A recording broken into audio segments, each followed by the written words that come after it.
Hi, I'm Abby Phelps, and this is my second video, and I will be going over prevention and maintenance for COPD. Right, so start off prevention of COPD, smoking cessation. So that is one of the common ones to help with COPD. So um, you strongly advocate for and support smoking cessation programs. um, Implement policies to reduce smoking rates, and educate the public, especially young people, about the dangers of smoking. Avoidance of environmental tobacco smoke, which is secondhand smoke. So promote smoke-free homes, workplaces, and public spaces. Educate individuals about the risk of secondhand smoke exposure. Address indoor and outdoor air pollution, promote cleaner energy sources, and reduce reliance on biomass fuels for cooking and heating, especially for developing countries. Um, Implement policies to reduce outdoor air pollution from vehicles and industry, and improve ventilation in homes and buildings. Another one, promote healthy lung development in childhood, so encouraging breastfeeding. Ensure complete childhood vaccinations, including those for respiratory infections.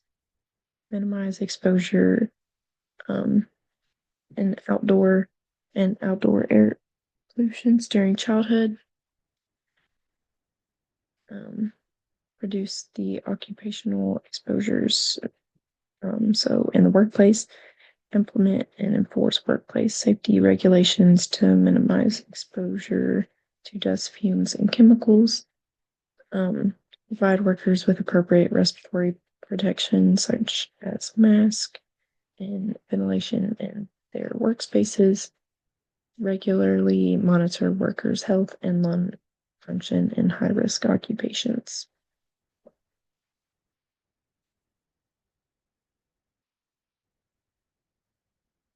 Right, so early diagnosis and intervention, promote awareness of COPD symptoms and risk factors.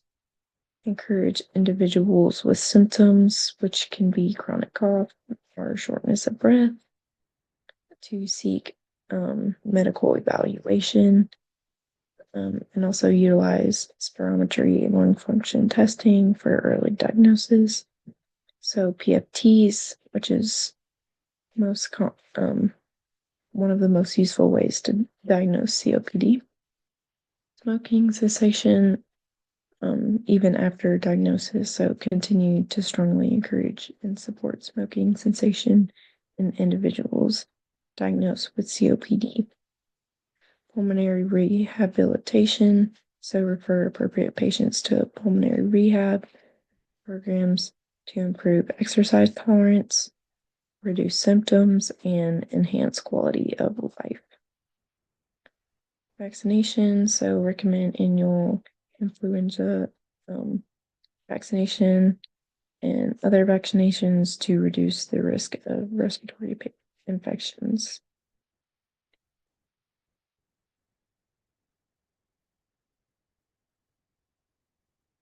Right.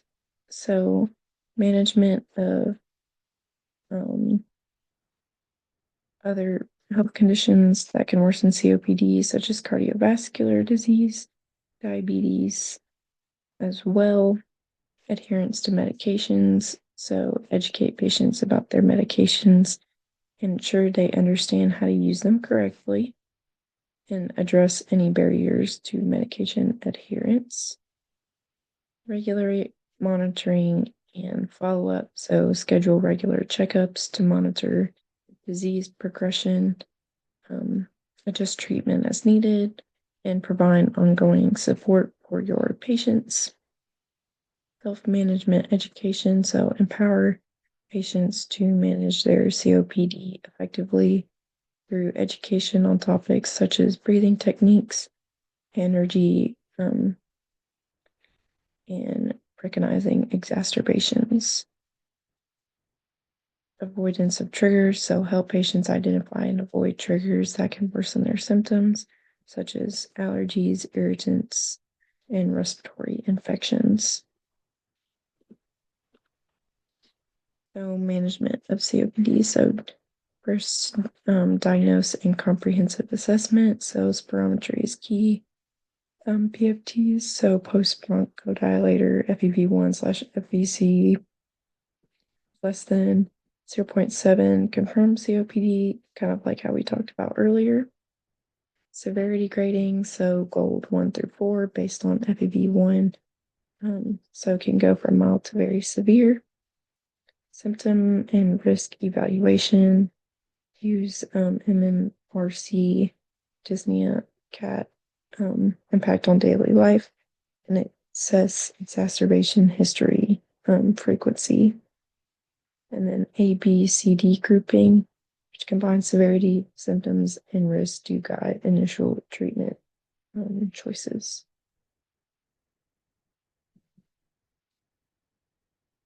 Management of COPD continued. So these are the management strategies.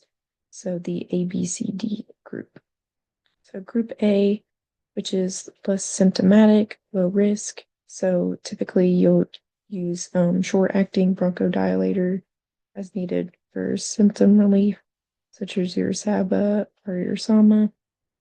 Group B, which is more symptomatic but low risk, so you can use more of a long-acting bronchodilator for regular symptom control, so your LABA or your LAMA.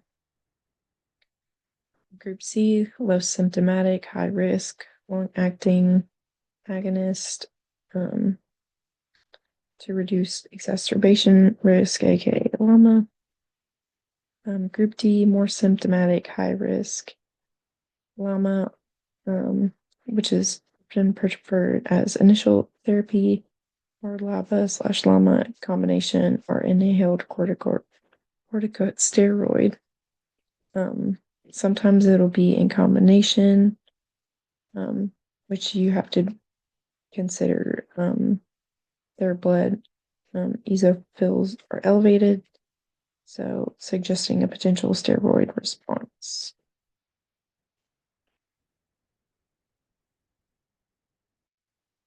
Core treatment components, so bronchodilators, short-acting, which is your SABAs, SAMAs, for quick relief of breathlessness, and then long-acting, your LABAs and your LAMAs for sustained symptom control and prevention. So inhaled corticosteroids, aka ICS. So those are used in combination with LABAs for patients with frequent exacerbations and or features of asthma. So they're really good maintenance drugs for COPD patients. Pulmonary rehabilitation. This is a major help for COPD management. It improves exercise tolerance, reduces symptoms, and enhances quality of life. Offered to all symptomatic patients. Smoking cessation is also another important thing. The single most important intervention to slow disease progression. So we would provide support and resources.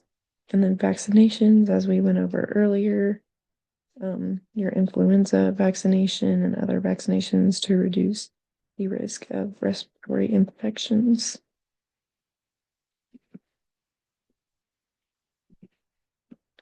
So management of COPD continued. So exacerbation management. So increase bronchodilator use. Use short-acting bronchodilators more frequently. Oral corticosteroids, short course to reduce airway inflammation. Antibiotics, consider if there are signs of bacterial infection, which could be increased sputum purulence, increased sputum volume, or worsening shortness of breath, trouble breathing. Oxygen therapy administered to maintain adequate oxygen saturation levels. Typically, we like the 88% to 92% if your patient does have COPD. Consider non-invasive ventilation for severe exacerbations with respiratory failure. Typically, we like to start out with non-invasive before we get into invasive ventilation. So continued ongoing monitoring and adjustment. Regularly assess, so symptoms, lung function, so PFTs frequently, exacerbation frequency, and adherence to treatment. Tailor treatment, adjust medications and other therapies based on individual patient response and disease progression. Manage comorbidities, so address other health conditions that can impact COPD management, such as cardiovascular disease, anxiety, or depression.